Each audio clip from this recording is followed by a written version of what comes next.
ছেলে ছেলে কাজ করুক, মেয়ে লেখাপড়া করুক। কিরে বাবা, ঠিক আছে? রাজি আছে নি? কি রাজি? ও সুইসাইড করে আমাকে যা আছে আমার থানার দিয়ে সুইসাইড করে। বাপ মা কেটা?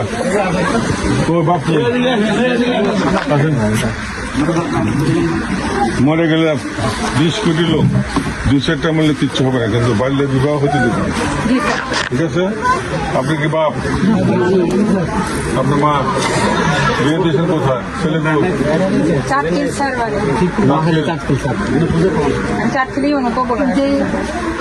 মেয়ের সাথে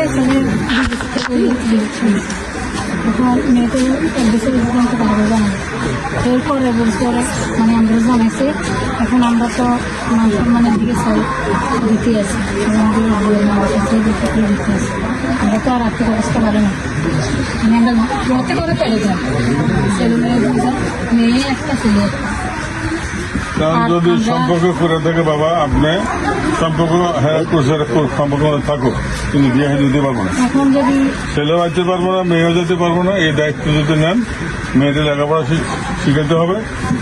ঠিক আছে? মেয়ে একবার সুইসাইড করবে, এগুলো আমাদের কিছু যায় আসে না। কোথায় সুইসাইড হইলে আমরা দেখব না। সুইসাইড যাতে না করে সে ব্যবস্থা আমাদের সরকার করবে। এই সমস্ত ওর কথাকে আমরা কি আমাদের ইয়ে ম্যাডাম ওসি সাহেব এত কষ্ট করে আসছে, আমি শুনে আমি ধরে আসছি। হ্যাঁ, এটা কোন কথা আসামের ভিতরে শুধু এই গ্রামটাতে বাল্য বিবাহ হয় না ভাই, একদম যে রফিক ভাই কই হ্যাঁ বাদল ভাই কই আছে?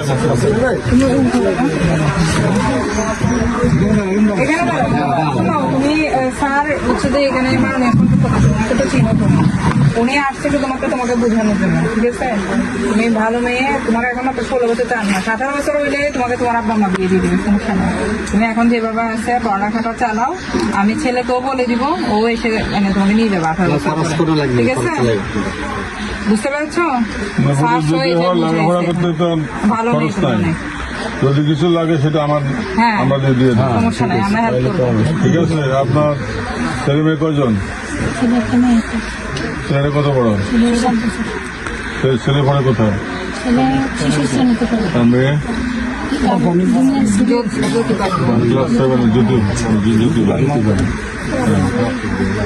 মেয়েদের পড়ান। আর ম্যাডাম তো বলো 16 বছর 4 মাস বয়স, আর 1.5 বছর অপেক্ষা করতে, আর 1.5 বছর অপেক্ষা করেন। ছেলে ছেলে কাজ করুক, মেয়ে লেখাপড়া করুক। কিরে বাবা, ঠিক আছে? রাজি আছে নি? কি রাজি? কথা বলতেছে কেন? সব কিছুতে সহায়তা করবে, এটা বললে তো হবে না।